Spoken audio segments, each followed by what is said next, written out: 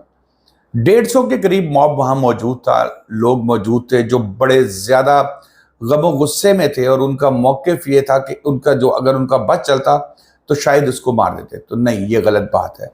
Police نے وہاں پر یہ کام ضرور اچھا کیا، رینجرز پہنچ گئی، یہ کام ضرور اچھا کیا کہ اس خاتون کو وہاں سے نکال دیا، اس موب سے اس کو بچا دیا. لیکن بعد میں لے جا کے ایئر کنڈیشن کمروں میں رکھنا، پروٹوکول دینا، یہ یہاں سے غلطی شروع ہو جاتی ہے. اب نتاشا صاحبہ جو میں نے بتایا کہ دانش اقبال صاحب جو ہیں ان کی اہلیہ ہیں، اور خود بھی ایک کمپنی چلا رہی ہیں، 2 کمپنیوں میں کئی کمپنیاں چلا رہی ہیں.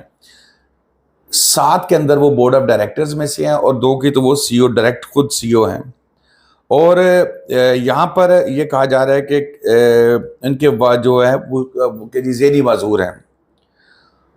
جب وہاں سے 150 لوگوں نے خواتین کو گھیرا تو وہ ظاہر ہے، میں نے جیسے ابھی اس سے پہلے بات کی کہ ان کا بچانا ضروری تھا، کیونکہ اس وقت یہ کسی صورت بھی نہیں کہا جا سکتا تھا کہ یہ خدا نخواستہ ان کو وہاں پر اس موب کے حوالے ہونا چاہیے. اور جیسے میں نے آپ کو بتایا کہ خود کمپنی چلا رہی ہیں، پھر کئی کمپنیز کی ڈائریکٹرز ہیں اور ذہنی معذور ہیں. چیف ایگزیکٹو تو جناب یہ جن 2 کمپنیوں کی ہیں ان میں سے ایک ہے میٹرو کیپٹل، اور دوسری کمپنی کا نام ہے ڈی ایم، جس میں اب ڈی ایم ڈیز کے نام سے جو ہے وہ الیکٹرانکس کی ہے. کوئی یہ بجلی کے اندر کوئی جان چون نکال رہے ہوں گے لوگوں کی. ذہنی معذور ہے نا، اس لیے شاید بجلی کے بل زیادہ آتے ہیں لوگوں کو. گل احمد بہت بڑا نام ہے، جس کے مالک ہیں، جس کی یہ ڈائریکٹر بھی ہیں، اور ان کے ہسبینڈ دانش صاحب جو ہیں وہ چیئرمین ہیں. اور پھر اس کے علاوہ گل احمد سولر سسٹم، اس کی بھی یہ ڈائریکٹر ہیں اور ذہنی معذور ہیں. اس وقت وہ جناح ہاسپٹل میں ہیں، داخل ہیں. اور دوسری طرف آ جائیں، جو بچی 22 سال کی ماری گئی ہے، آئی تھنک اس کا نام آمنہ ہے جو سننے میں آیا ہے. اس کا والد محنتی آدمی تھا، وہ محنت کرتا تھا. چپس کے بارے میں جیسے کہا جا رہا ہے کہ جی چپس فروخت کرتا تھا. تو ایک کاروبار ہے، باعزت کاروبار ہے. اپنی بچیوں کو پڑھا رہا تھا. اس کی ایک بہن اور ہے اور ایک بھائی اور ہے. بچیوں کو محنت کر رہا تھا، اور جب ماں باپ بچوں کے ساتھ بھاگ دوڑ کے اپنی نیندیں خراب، دن رات بارش گرمی محنت کر رہے ہوتے ہیں نا، تو ان کو ایک نظر آ رہا ہوتا ہے کہ یہ بچے میرے کل کو سہارا بنیں گے. تو اسی طرح یہ باپ بھی اسی توقع میں تھا. اس نے بھی خواب دیکھے تھے کہ میری بیٹی بڑی ہو کے کمشنر بنے گی، ڈپٹی کمشنر بنے گی، ملک کا نظام بہتر کرے گی. تو ملک کا نظام اس نے بہتر کر لیا ہے اپنے ابا کے ساتھ، اپنی جان دے کے، ایک پراڈو کے نیچے آ کے. آمنہ کی عمر جو ہے وہ 22 سال بتائی جا رہی ہے. اور خاتون نے نشہ کیا نہیں کیا، یہ بات تو جب رپورٹ آئے گی تو پھر پتہ لگے گا. لیکن میں پھر یہاں پر جاتے جاتے چیف جسٹس آف پاکستان سے میں یہ درخواست کروں گا کہ اس کے اوپر از خود نوٹس لینا چاہیے. یہ اگر از خود نوٹس، مان لو مجھے پتہ ہے کہ آپ ایسی فالتو از خود نوٹس نہیں لیتے، نہ پسند کرتے ہیں، تو یہ فالتو نہیں ہے، کیونکہ مجھے اس بات کی گارنٹی ہے کہ اگر آپ نے از خود نوٹس نہ لیا تو جو ہماری حکمران بیٹھے ہیں، جو ہماری انتظامیہ پہ بیٹھے ہیں، یہ ان کے لیے وہ کیڑے مکوڑے مر گئے ہیں، بات ختم ہو گئی ہے۔ شاداب ریاض کو اجازت دیجیے، اللہ حافظ۔